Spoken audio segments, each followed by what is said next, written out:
you ready to boost your confidence when selling so you're able to close more deals? Nikki Rausch will show you how to build a foundation of skills and a mindset that creates sales success without feeling pushy or salesy and without fear of rejection. She is a sales strategist and coach with more than 25 years of sales experience and is master certified in neuro-linguistic programming.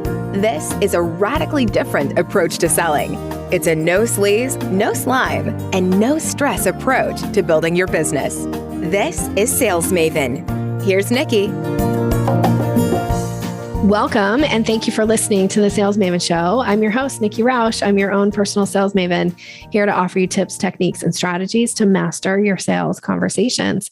Today is an on-air coaching call with a favorite Sales Maven Society member and client of mine, Shannon Hughes. Shannon, welcome to the show. Thank you. I'm so glad to be here. I'm so happy to have you here. You and I mostly Voxer, so it's nice to actually, now I know everybody can't see you, but I actually get to see you, which is super fun for me. Right back at you. Tell everybody a little bit about you and your business. Sure. My practice is A.L.I.V.E.N.E.S Studios. I'm an experiential facilitator. And what's unique about the way that I work is that I root my work, the way that I facilitate and train, in applied improv, which is the practice of taking the tenets and the rules of improv out of the theater and into business. So I use those training techniques along with writing and immersive, interactive, engaging dialogue among team members to bolster communication and teach skills around intentional listening, spontaneity, kind of getting out of your head and into your story for any number of objectives. So most recently, I've been doing some work with sales teams to get cross-functional teams communicating better with each other, which has been a whole lot of fun. So it's a very joyful way of training, a very playful way, I should say. Yeah. Okay. So let's talk about ways that you tend to work with clients, because I know you have a few different ways that people can hire you. Will you share a little bit about that? Yeah. I'd say kind of the main way that I work with clients, I work with small to medium sized organizations with teams of various shapes and sizes in this kind of team building, team training setting. And so that's kind of my facilitation practice. I also have a new offering that I've just released recently that I'm calling my meeting maximizer. And that's an opportunity for me to sit down one-on-one or one to a few and talk about what's working and what's not with the way that teams are gathering with each other, whether that's a meeting, like a weekly meeting or an all call, or maybe it's a strategy session where I always joke that I think it's Einstein that says the definition of insanity is trying to solve different problems the same way every time. And we do that with our meetings. Every Tuesday, let's get in the conference room for the 45 minutes we have allotted and do the same thing over and over again, even though the problems are changing and the dynamics are shifting.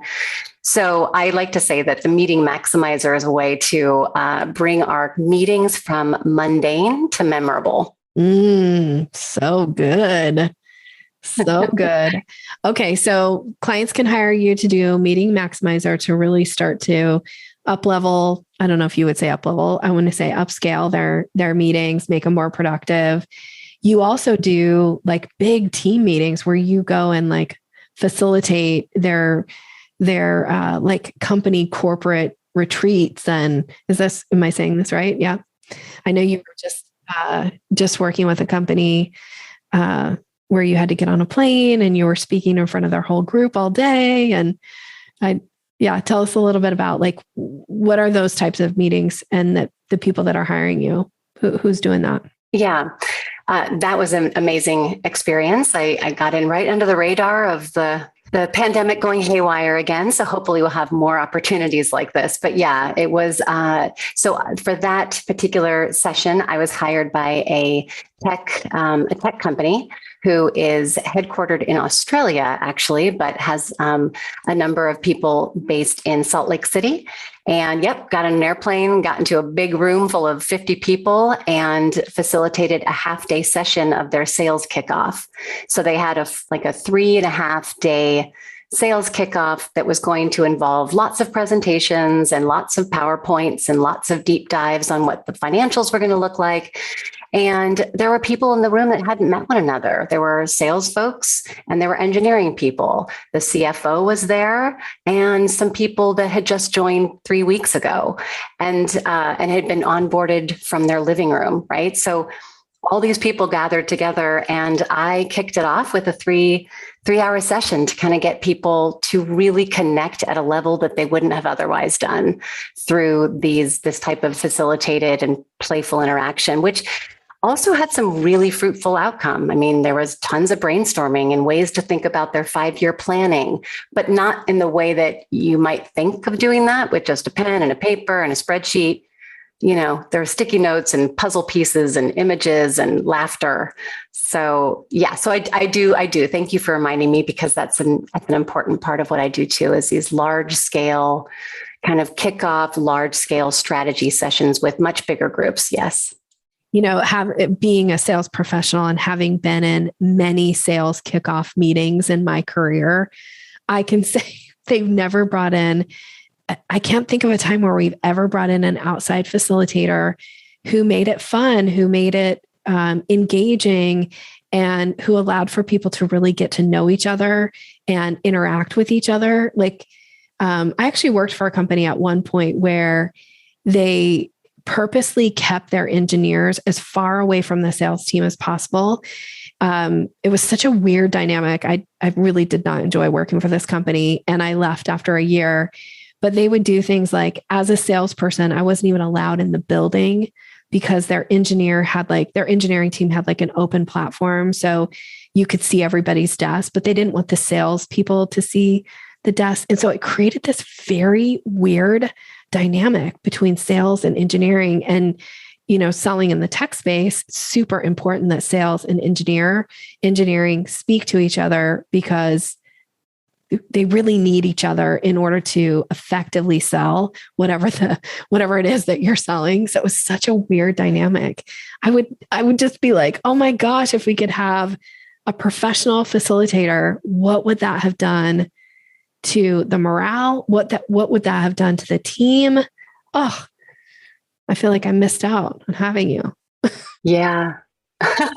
Yeah. At the very end of that session, I gathered everyone together in a circle and we passed the microphone around to gather some reflections. And I mean, the biggest takeaway that I heard over and over again was how powerful it was to share stories. Because I gave more than one, more than two, probably a handful of opportunities for people to get together in pairs or triads or small groups and share stories about each other, about themselves with their teams. And, the reflections at the end were so powerful. People were saying things like, I feel like I'm set for success because I know my team now and we can collaborate and synergize and work for this 5-year goal that they have as a team. Because especially these days, those types of things, hiding people from one another, a lack of transparency and authenticity.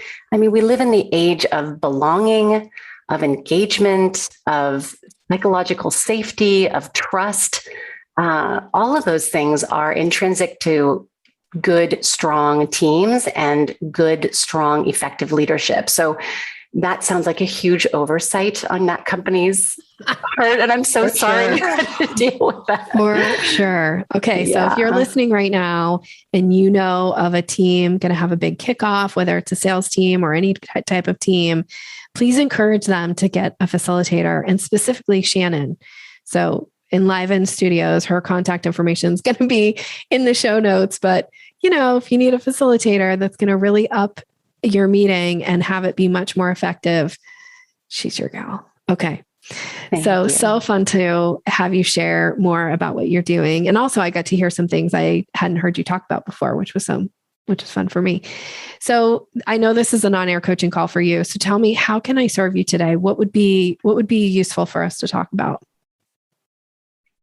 Yeah. So I've been pondering the idea of creating a standalone product, something that I can create once potentially through video, potentially with some handouts. I'm not quite sure how it will all come together yet. Okay.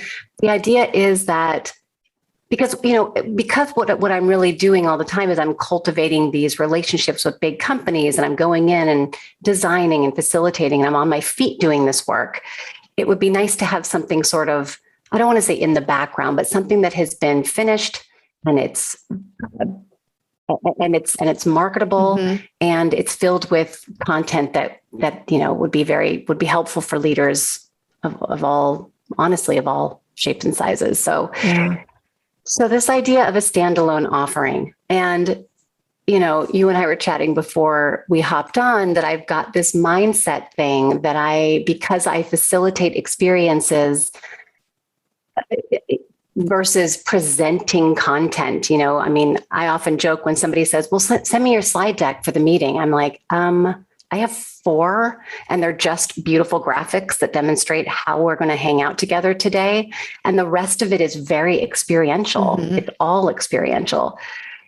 So I just struggle, like, what's my content and what is it that I would create that's a standalone product? It just seems really valuable, and I don't know how to get started. Okay. So let's I'm going to throw out some ideas, and sometimes the best thing you can do is just deflect the ones that you already know that don't interest you. And then we'll see, does something pop out? And if something I say does interest you, great. More than likely, nothing I say will interest you, and you'll come up with your own idea, which is even better, because your idea will be better than the idea that I give you. One of the things that I thought about when you were explaining this to me, I could see you having a standalone product that is for the leaders in the organization on how they can facilitate their weekly meetings or their monthly meetings with their teams using some of the techniques that you use in your, when you're facilitating. So even though there's a part of you that's like, but I'm very experiential and I'm kind of taking it from the moment. And I'm going to challenge you around that, because you have some training that you bring into the room where you go like, this person just did this, or this thing just happened. Here's what we could do here, or here's something that I know I can implement right now, or I can say right now. And so it's just a matter of collecting some of those and putting it into a format that is easy for somebody to digest, and demonstrating it in some ways. Or if you can't actually demonstrate it on the video, you could tell a story, because sometimes through story, it allows for the person who's listening and or watching to go, okay, I know what to do now.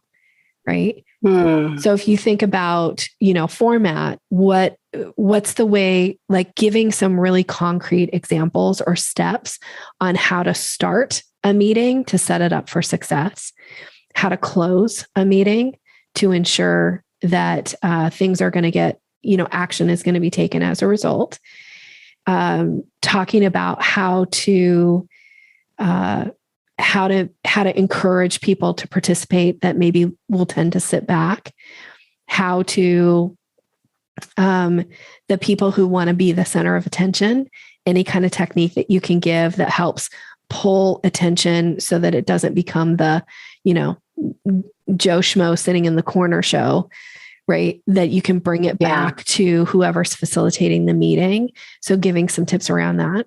I think any of that would be very useful content for people who've experienced Shannon and now want to incorporate some of these techniques into their own meetings. And I could see that being its own standalone product that you have to sell, especially after you go and people go like, dang, she's good.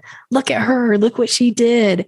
When you can start to break it down and put it into structure for people and they go, oh, okay.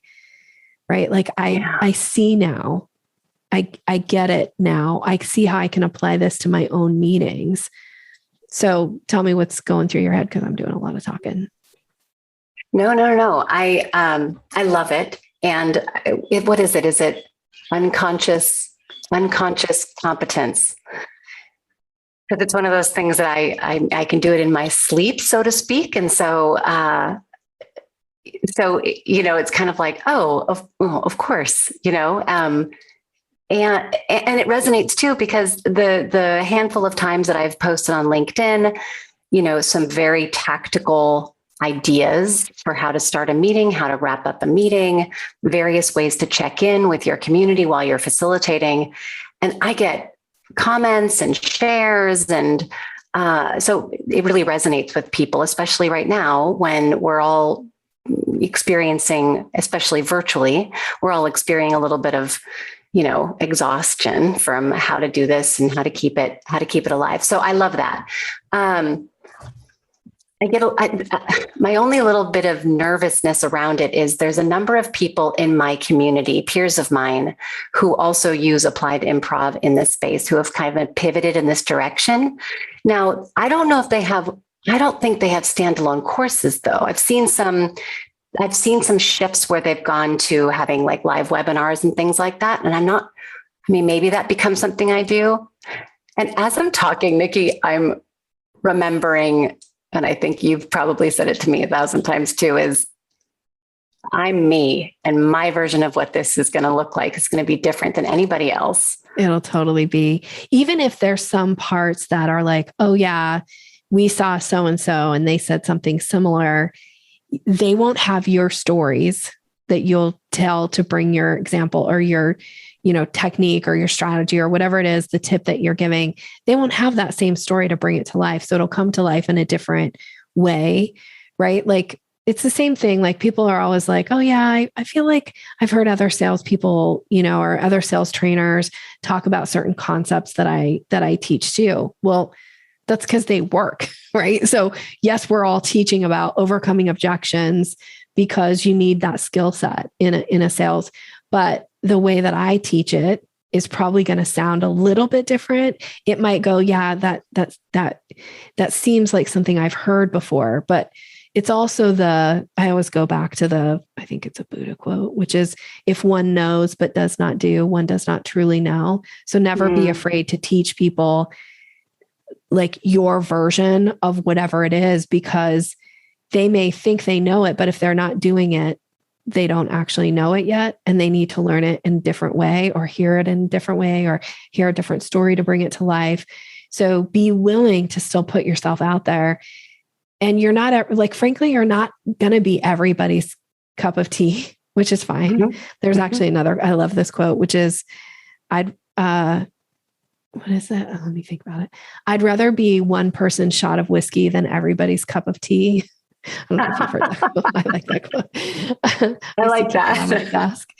But the idea behind it is that certain people will be attracted to your style, your way of teaching, whereas somebody else will be attracted to one of your colleagues in their format, which is great. That's totally great. Yeah. And there are people out there that will only learn this if they learn it from you. They won't ever sign up for somebody else's version of it. They may never meet that other person or be exposed to them in some way, or like they'll never get it if you don't put it out there, because it's only you that they want to learn it from. Wow, that really resonates. And I'm already, I don't need to talk through it all, but I'm already in my head kind of thinking about, the ways that I kind of my entry point into talking about facilitation. I'm not going to say that I'm the only one, but of the people that I work with and who I know, my take is I already know that it's different and that it's unique. And that some of the proof points that I would bring in terms of what's happening in the world today and those types of things, I haven't seen that entry point yet.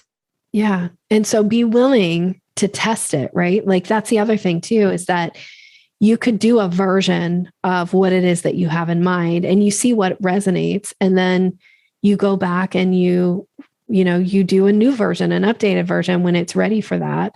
Like I have trainings that live in the Sales Maven Training Center that I've been teaching since I started my business in 2013. And the training is the same. Like it's the same training now that I was teaching back in 2013, because the content is the content. Like the concepts are the concepts. Now, there's also trainings in the training center that I've re-recorded multiple times because I've learned something new, or by teaching it enough times and working with enough clients, there's this other aspect that I can bring in that'll bring it to life in a different way. So then I re-record those. But this is also a way in the training center, you'll see stuff that some of it looks some way that's got old logos on it. Some of it's got new logos on it and looks a certain way. And then other stuff's got the new logo, completely different, format, because I'm always just upgrading the stuff that I think needs to be upgraded. And I'm leaving the stuff that still works on its own now. And that's also just to say that your stuff can be an evolution. That's okay. Like it doesn't have to be a one and done, although it is nice to have a one and done, right? Like you might not go back to it. But I had a standalone product on my website. I've actually had it for years and years. I recorded it. Actually, the first thing I did was I taught it live because I wanted to test it. And I taught it live to 13 people in the Seattle area. They came, it was a half-day training, and I just wanted to see their responses. And I invited everybody out to lunch afterwards. And we kind of sat around and talked about what their takeaways were and what they liked about it. Well, then I went back and I recorded it as like its own kind of standalone product. And it was 3 videos. Well, then over time, I've taught it enough times, like people have paid me money to come and teach it to their organizations, that I've broken it down into a new way. And now it lives in the Sales Maven Society. And I think it's 7 or 9 videos. But the first time that I sold it, it was 3 videos. Same amount of content. I've just updated it. I've improved it. The workbook's better. And I've made the videos shorter so they're easier for people to consume. And, and actually that product has lived, I think, in the Sales Maven Society now for 2 years, and I haven't changed it. And I just got paid to teach it to an organization last week. And all I did was update the visuals and the logo, but the content is still the same content. Yeah. I love that. And it's a great reminder because, of course, having 20 plus years being in corporate, I call it my corporate trauma, but I still have those like PTSD moments of, not taking risks and, don't be nimble, stay the course. And so sometimes I get triggered to do that. And when in fact, it's the exact opposite. To be an entrepreneur, you have to be fluid and nimble and ready to try new things, which is what I teach. I'm drinking my own Kool-Aid. Get yourself a nice big cup of that. It's time, right? Like put this, and I know we have talked about this in different ways and in different conversations. I feel like there is a part of you that feels really called to create something. And because you've brought it up enough times, we've talked about it in different iterations and we've had different conversations about it. That to me says like, you are ready and you do have the content. It's just a matter of like getting it out of your head and putting it into some format that's digestible for a reader or a listener or a watcher. That's all it is. And it's probably a lot easier than you think it is. I just actually had a client who's been pushing back, wanted to create a bunch of content, and then, reached out to me and she's like, I just don't have it in me right now. I just don't feel like I've got the content, it's just not there. And so we talked about it and it took a little bit of time, but then she just spent this weekend and she left me, she's one of my Voxer clients, and she left me a message and she's like, I'm having so much fun creating this content and it's super exciting and I can't wait, to put it out into the world. And I just feel so inspired. But really what it came down to is she had to start. Yeah. And as soon as she started, it was like a fire got lit. Totally. That's what I say to you. Get started and see what happens. I love it. I know you're familiar with my aliveness scaffolding, but the second to the last S in aliveness. We'll tell people what it is so they haven't heard the aliveness scaffolding. Okay. So the aliveness scaffolding is something I created a number of years ago, and it's 9 leadership skills to enliven up people and business and humanity. And it goes like this. And it's based on the tenets of improv. So awareness, listening, interdependence, vulnerability, engagement, non-judgment, embrace change, start anywhere, which is why I brought it up. Start anywhere. And the last one is say yes, because yes and is the rule of improv that most people know. But that second to last one is start anywhere. Like if there doesn't, just get started.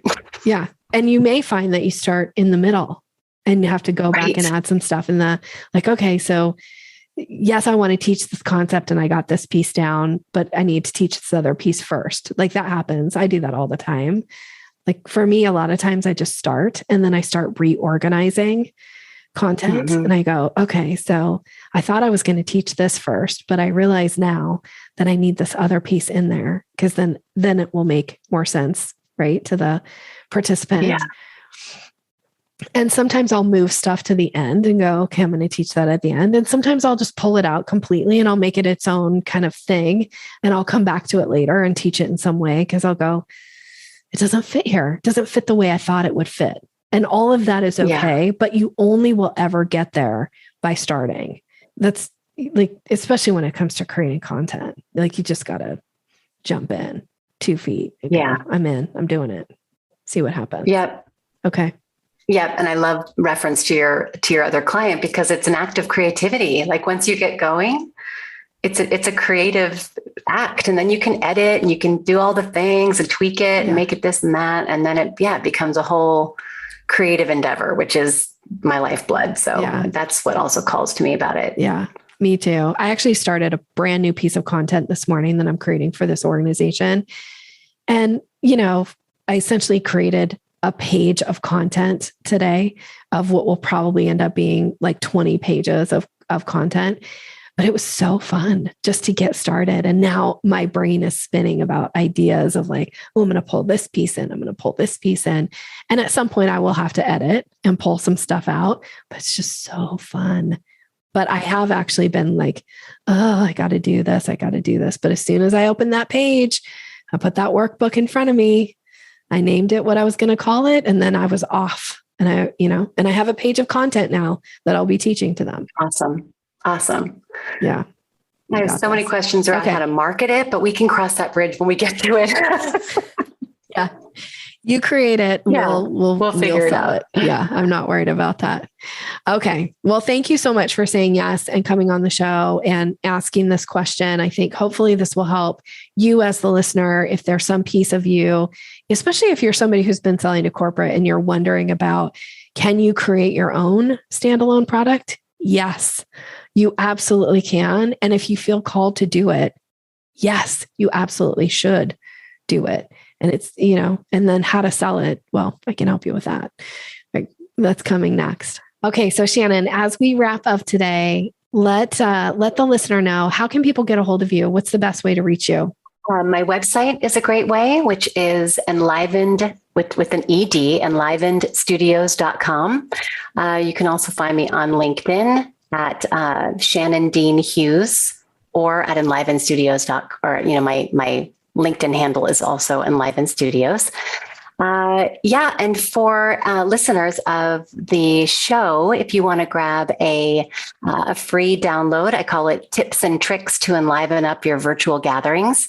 You go to enlivenstudios.com/download. Pretty simple. Yeah. Oh, go get that. I've seen it. It's beautiful. It is packed full of useful tips. So go and get that. All right. Thank you so much for being here. I really, really appreciate it. Now, for you as the listener, you may know that 2021 is the year of the question.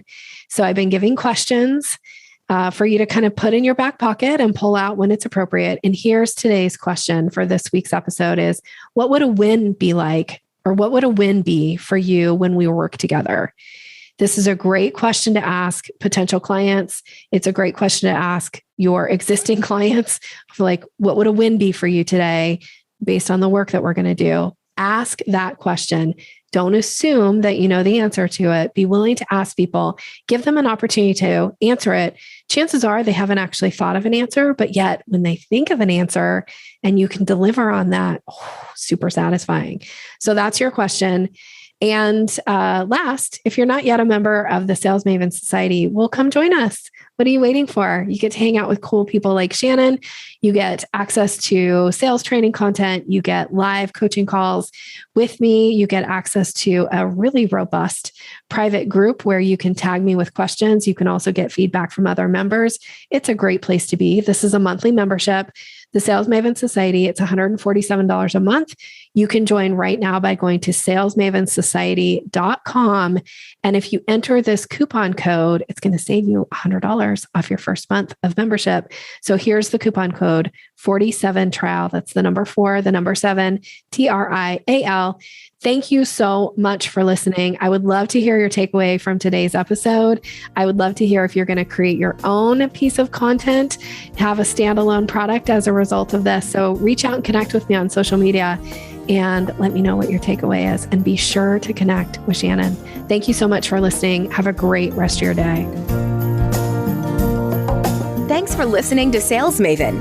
Visit us online at yoursalesmaven.com/maven for more resources to boost your confidence and skills.